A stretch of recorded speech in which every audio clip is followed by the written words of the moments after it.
வணக்கம். ஒரு வழியாக நம்ம காங்கிட்ட ஸ்டார்ட் பண்ணிட்டோம். மார்னிங் 5 o'clock காங்கிட்ட ஸ்டார்ட் பண்ணியாச்சு. நைட் ஷிஃப்ட்டில் இருக்கிறவங்க அவங்கள நாங்கள் வந்தோன்னே ரிலீவ் பண்ணிட்டோம்.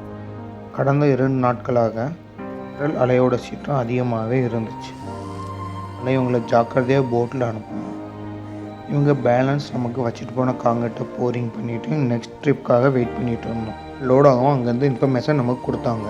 இந்த முறை வர எல்சிடியை நம்ம எந்த மாதிரி லொக்கேஷனில் அட்டாச் பண்ணுறோம் அப்படிங்கிறத பற்றி பார்ப்போம். நீங்கள் பார்த்தீங்கன்னா எல்சிடி வந்துக்கிட்டுருக்கு. இந்த எல்சிடி வரப்பையோ அதில் சைடில் நம்ம பார்ஜில் நம்ம மேன் பவர் இருப்பாங்க. அதே மாதிரி எல்சிடியில் மேன் பவர் தயாராக இருப்பாங்க. பார்த்தாலே உங்களுக்கே தெரியும், அவங்க ரோப் எடுத்துகிட்டு தயார் நிலையில் இருக்காங்க. புல்லட்னு சொல்லப்படுற ரோப்பை லாக் பண்ணுற இடத்துல தயார் நிலையில் ஆளுங்க இருப்பாங்க. இவங்க சின்ன ஒரு ரோப்பை வச்சு பெரிய ரோப்பை இழுத்துக்குவாங்க. பார்த்தீங்களா, இந்த மாதிரி இதுலேயும் நம்ம எல்சிடிலையும் லாக் பண்ணிடுவாங்க. அதை தான் நீங்கள் பார்த்துக்கிட்டு இருக்கீங்க. ஒவ்வொரு முறையும் வரப்போ இந்த மாதிரி அட்டாச் பண்ணிட்டு நெக்ஸ்ட்டு போகிறப்ப இதை ரிமூவ் பண்ணிடுவாங்க. மேலும் பல வீடியோகளுக்கு சேனலை சப்ஸ்கிரைப் பண்ணுங்கள்.